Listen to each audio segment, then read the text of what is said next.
namorada incomoda o seu olhar. O Domingo Espetacular está no ar. Com a história que envolve um dos grupos de pagode mais conhecidos do Brasil. Fica perto de mim, A cobrança de uma dívida que já dura 20 anos e até uma prisão. As acusações são feitas por este homem. Ele trabalhou para o Grupo Pichote e garante que tem direito de receber quase R$500 mil. Quem está com a razão? É o que você vai ver a partir de agora.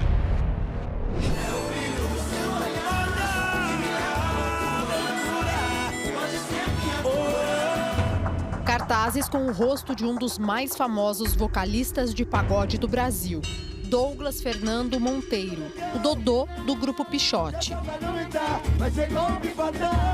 Espalhados por importantes avenidas da maior cidade do país, com a cobrança de uma suposta dívida e os dizeres: "Me paga, Dodô Caloteiro". É preciso voltar no tempo para entender o que há por trás desses cartazes. Uma história que envolve o nome de um artista famoso, dinheiro, a justiça brasileira e até prisão. A gente precisa conhecer os personagens, porque um homem saiu por aí fazendo uma cobrança publicamente. Qual é a relação desse homem com o Grupo Pichote? O Domingo Espetacular ouviu todos os lados, as versões de quem cobra e também de quem é cobrado.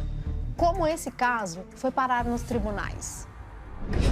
Esse é o produtor musical Gilson Vicente de Lima. Foi ele quem fez e colou todos esses cartazes. Eu não sei por que ele fica debatendo, resistindo em querer pagar. E tudo isso acontece quando o Pichote está sob os holofotes. É que nesta semana, um dos grupos de pagodes mais antigos do Brasil gravou um DVD especial para comemorar 30 anos da banda, com a participação de vários artistas famosos. Pichote nasceu em 1993 na cidade de Tiradentes, zona leste de São Paulo. Em 1995, gravou o primeiro disco, chamado Brilho de Cristal. A música estourou e fez o nome do Pichote explodir também.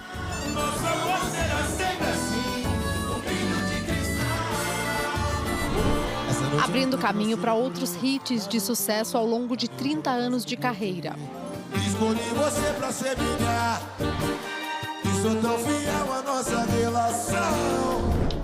O produtor musical diz que trabalhou com Pichote por 5 anos, de 1998 a 2003, e que, inclusive, emprestava dinheiro para o Dodô. Vendi o show. Até montar figurino para ele, eu montei.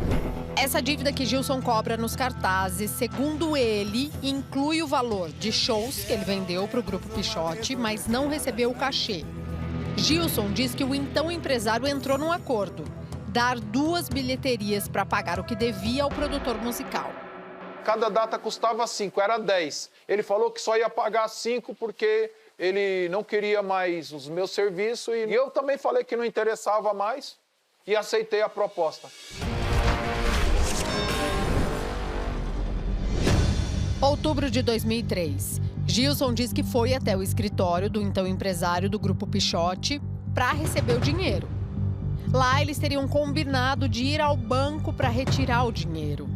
Eu sugeri para ele que mandasse a secretária ir no banco pegar o dinheiro e ele falou que não, que ele tinha receio que ela fosse roubada, né? Gilson conta que foram ao banco ele, Dodô e o então empresário. Eu vi que ele fez sinal, só que eu tô tranquilo, eu não fiz nada. E ele apertou, o gerente apertou o botão de pânico que no automático aciona o 90. Logo depois a polícia chega. Enquadrou nós 3, colocou nós 3 com a mão na cabeça. Aí foi onde o Açoeiro e o Douglas falou que estava sendo vítima. O produtor conta que saiu algemado, foi colocado no camburão e levado à delegacia. Eu fui autuado em flagrante. Extorsão mediante sequestro. O delegado colocou eu, Dodô e Açoeiro dentro de uma sala e que tinha arma e que tinha não sei o quê. E o delegado acreditou. Gilson passou 5 meses preso e diz que recebeu a liberdade provisória graças ao depoimento da então secretária do empresário do Pichote, Julie Ellen.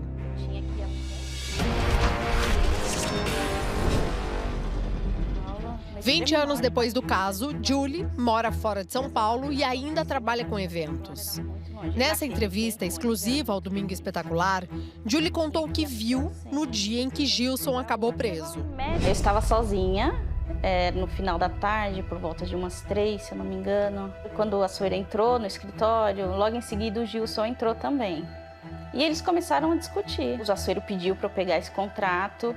Eu peguei, mas o Gilson não se interessou pelo contrato. Ele jogou pro ar, amassou. E o Açoeiro afirmou que não tinha dinheiro. E aí o Gilson pediu para ir no banco pegar o dinheiro. E aí o Açoeiro concordou. E aí eles saíram logo em seguida. Houve algum tipo de ameaça ali? Não. O Gilson só afirmava que ele queria receber, que o Dodô tinha afirmado que era com ele, que agora que ele ia receber. Só isso. Mas existia um outro homem com o Gilson? Sim. Ele foi com outro rapaz. Julie chegou a dizer na delegacia que o homem que acompanhava Gilson estava armado, mas mudou a versão diante do juiz. Então, na hora da pressão, eu falei, ele estava armado, ele foi armado, mas depois, pensando com calma, eu falei, não, ele não cheguei a ver arma nenhuma. Para o Gilson, esse relato da ex-secretária foi determinante para sua absolvição. Em 2009, Gilson entrou na justiça contra Dodô, o ex-empresário e o motorista do empresário, José Carlos Rodrigues, que foi quem chamou a polícia para ir ao banco. Gilson ganhou o processo por danos morais e diz que não recebeu os R$90 mil de que tem direito. Nunca recebi R$1. O que eu recebi até hoje foi ameaça. Que tipo de ameaça? Ameaça de morte. Eu estava num determinado lugar e eu recebi uma ligação porque eles presenciaram o Açoeiro e o Dodô esperando a pessoa e passou a minha foto e falou aonde eu estava. E a pessoa ouviu e me ligou e falou, sai daí agora. O Açoeiro e o Dodô mandou esse camarada te matar. Você não está em tal lugar? Eu falei, tô. Aí eu saí. Por nota, o advogado do cantor Dodô rebateu a declaração do Gilson.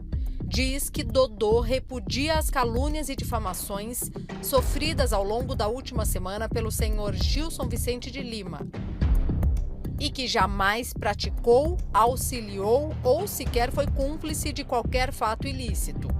A nota segue e afirma que Dodô tomará todas as medidas judiciais cabíveis e que está à disposição das autoridades.